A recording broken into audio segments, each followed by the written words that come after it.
예전부터도 그랬지만 요즘 들어 특히 한국에 대한 관심이 부쩍 늘어난 금양말 골드만삭스가 며칠 전 또 엄청난 보고서를 발표하며 우리 한국의 미래를 전망했습니다. 이번엔 로봇 이야기입니다. 보고서 내용의 핵심은 이제부터 전 세계 경제는 크게 두 가지 축, 즉 정신을 담당하는 AI 개발과 그 정신을 물리적인 세계에서 구현할 몸에 해당하는 로봇. 미래 시장은 이렇게 두 가지 축으로 발전을 하게 될 텐데 한국은 이미 이 AI 영역에서도 빠르게 따라잡으며 치고 올라오고 있지만 무엇보다 미래 로봇 시장에서 최강대국이 되어 미래 시장을 지배하게 될 것이라는 내용으로, 그래서 어쩌면 한국이 단지 미래 로봇 시장뿐 아니라 아예 미국을 제치고 미래 인공지능 패권국이 될지도 모른다는 선뜻 정말 믿기 힘든, 그러나 요즘 한국을 중심으로 세상 돌아가는 것 보면 어쩌면 그 실현 가능성이 매우 커 보이기도 한 엄청난 전망을 내놓은 것입니다. 먼저 이 그래프를 좀 보겠습니다. 이건 2025년부터 2035년까지 전 세계 로봇의 생산량 가운데 한국이 생산했거나 아니면 모터나 액추에이터, 각종 센서 또는 로봇의 손에 해당되는 그리퍼 부품 등 한국이 생산한 로봇 부품을 사용해 완성될 로봇의 숫자를 표현한 것입니다.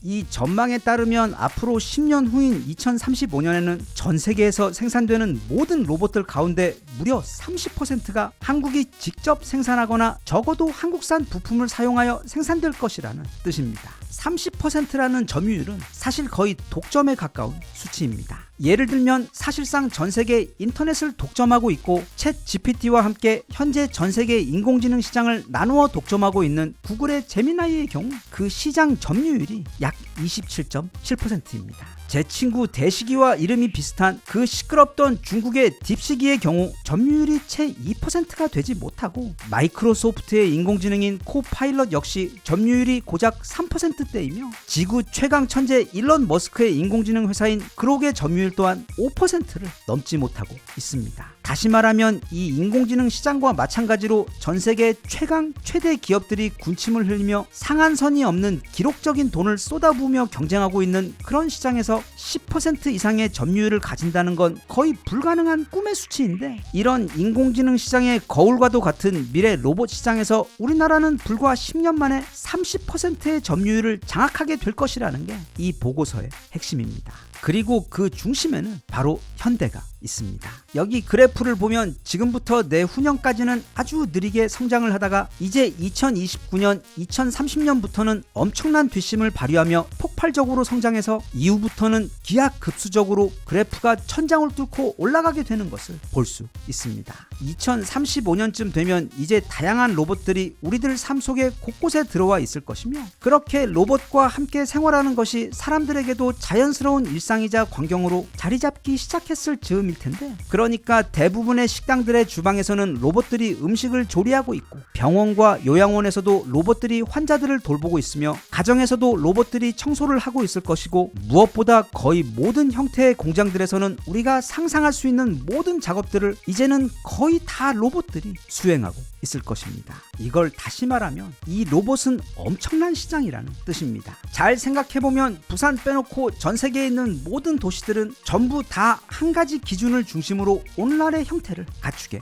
되었습니다. 바로 자동차입니다. 우리 인간들이 먼 거리를 이동할 수 있게 해준 이 자동차들의 이동 편의를 가장 중요한 전제로 두고 근대 도시들은 지금의 형태를 갖추게 되었는데, 즉 먼저 자동차가 다닐 수 있는 큰 도로들이 마치 도시의 동맥처럼 자리를 잡은 다음 그 메인 도로들로부터 작은 도로들이 실핏줄처럼 사방으로 뻗어나가며 말하자면 도시의 기본 틀이 잡히는데, 이제 그 도로들 주변으로 건물들이 자리를 잡으며 오늘날 우리가 아는 도시의 형태가 완성되는 것입니다. 물론 인간이 발명한 다른 여러 뛰어난 물건들이 정말 많지만 연료만 공급해주면 정말 끝도 없이 달릴 수 있는 엄청난 물건, 말하자면 거의 움직이는 작은 방 또는 개인 노래방, 아니면 에어컨이나 히터 박스와도 같은 이 기가 막힌 발명품은 20세기 이후 단지 도시의 형태만 바꿔놓은 게 아니라 사실상 인류 역사상 가장 인기 있는 제품이 되었습니다. 그래서 땅덩어리가 너무 넓어 이 자동차가 몸의 일부처럼 여겨지는 미국의 경우 특히 자동차 기업들이 엄청나게 성장했는데, 그래서 1900년대 초반에는 이 자동차가 없었던 시절 철도 회사들과 그 철도를 만들 철강 회사들이 미국을 넘어 세계 시총 1위를 했었고, 이후 자동차의 보급이 본격적으로 시작된 이후부터는 미국의 포드와 GM 같은 자동차 기업들,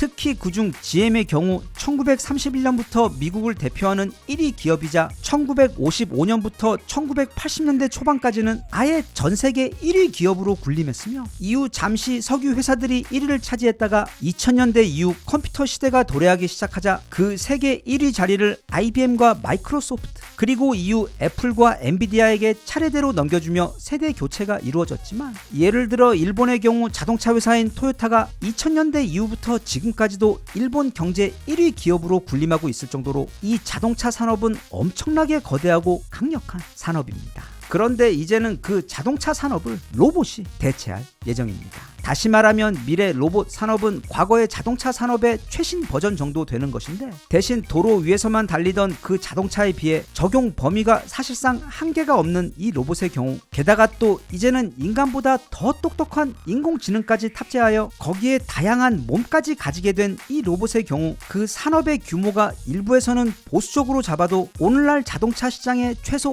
50배 이상 될 것으로 전망되는 근미래 가장 압도적으로 거대한 산업입니다. 그런데 바로 그렇게 엄청난 시장을 이제 한국이 최선두에서 장악하게 될 것이라는 게 이 골드만삭스 보고서의 주 내용입니다. 그런데 이런 상황에서 골드만삭스가 한국을 콕 집어 그 미래 로봇 시장을 선점하게 될 것으로 전망하고 있는 이유가 재밌습니다. 왜냐하면 골드만삭스가 볼 때 이 로봇 산업은 생각보다 전혀 새로운 산업이 아닌 앞서도 언급했던 바로 그 자동차 산업과 사실상 똑같은 형태의 산업으로 그래서 골드만삭스가 볼 때 이 자동차 특히 전기차를 가장 잘 이해하고 잘 만드는 곳이 미래 로봇 시장에서도 가장 유리할 수밖에 없는데 그 조건을 가장 잘 만족시키는 나라가 바로 한국이기 때문에 미래 로봇 시장에서 한국이 가장 빠르게 치고 나갈 것으로 전망하고 있는 것입니다. 그리고 그런 한국을 대표하는 자동차 기업이자 로봇 기업이 바로 현대입니다. 현대는 오래전부터 이미 이런 미래를 어느 정도 예상하고 있었고 그래서 벌써 20년도 훨씬 전부터 미국이나 일본 또는 유럽의 자동차 회사들이 그저 예전과 똑같은 자동차들만 만들어내며 중국에 가서 그쪽 업체들과 합작하고 기술을 내어주며 당장의 매출을 올리는 데에만 급급하던 것과는 달리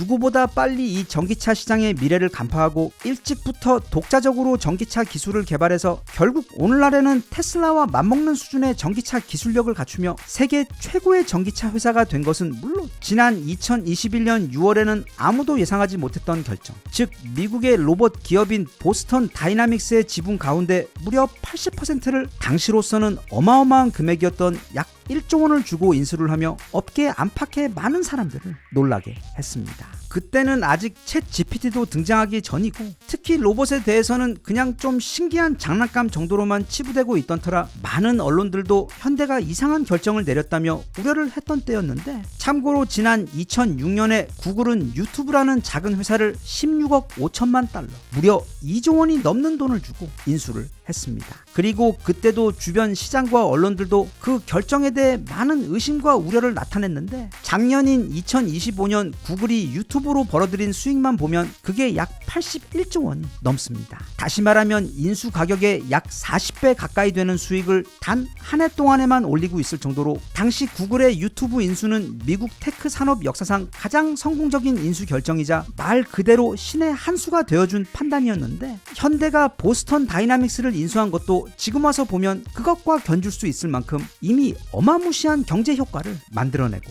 있습니다. 이미 시장에서는 현대가 5년 전 약 1조 원에 인수한 그 보스턴 다이나믹스의 지분의 시장 가치는 현재 최대 32조 원까지 평가되고 있는데 더 무서운 건 앞으로의 전망입니다. 현대는 이미 미래 로봇 산업에 있어 가장 크게 영향을 발휘하게 될 자동차 산업에서도 전 세계에서도 가장 스마트하게 기술과 시스템을 발전시키며 그 결과 재래식 자동차 영역 정복에 이어 전기차 시장의 발빠른 선점을 넘어 이제는 휴머노이드 시장에서 전 세계에서 가장 빠르게 선점을 하고 있는데 무엇보다 현대차의 최대 강점은 바로 그 제조 역량에 있습니다. 예를 들면 그럴싸하게 보이는 컨셉카 한 대를 만들 줄 아는 회사들은 아주 많습니다. 마찬가지로 휴머노이드 시장에서도 꽤 괜찮아 보이는 시제품 로봇 한 대를 공개한 회사들도 적지 않지만 그걸 매년 100만 대를 생산할 수 있는 곳은 거의 없습니다. 자동차 산업, 즉 현대 자동차의 경우 수천 개의 부품들을 정확하게 조립하는 것에 더해 더 비용을 낮추고 또 더 고장률을 낮추는 최적의 방식으로 매년 수백만 대의 바퀴 달린 로봇인 자동차를 생산해오며 그 대량 생산 노하우를 축적해왔는데, 이제는 지난 수십 년째 그렇게 해오던 것을 모델만 바꾸어 자동차에서 로봇으로 생산만 하면 되기 때문에 미래 로봇 산업의 성패는 처음으로 가장 화려한 로봇 한 대를 만드는 그런 회사보다 가장 싸고 가장 안정적으로 또 가장 빠르게 가장 많이 생산해낼 수 있는 그 시스템과 노하우를 가진 회사가 시장을 가져가게 될 텐데, 현대차는 그런 모든 기술과 환경을 가진 테슬라 제외 전 세계에서 거의 유일한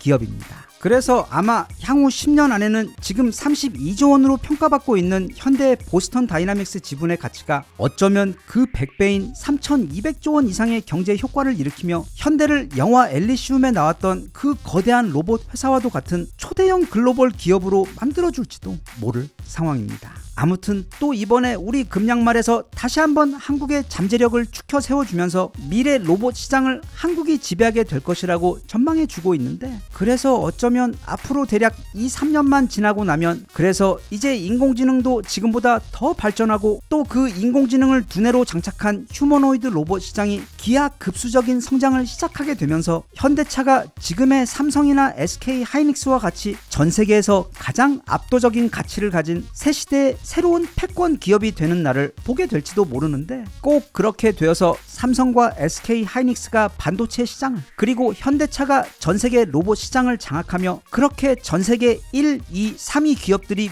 모두 우리 한국에서 탄생하는 그런 감격스러운 날을 실제로 볼 수 있는 날이 빨리 왔으면 좋겠습니다.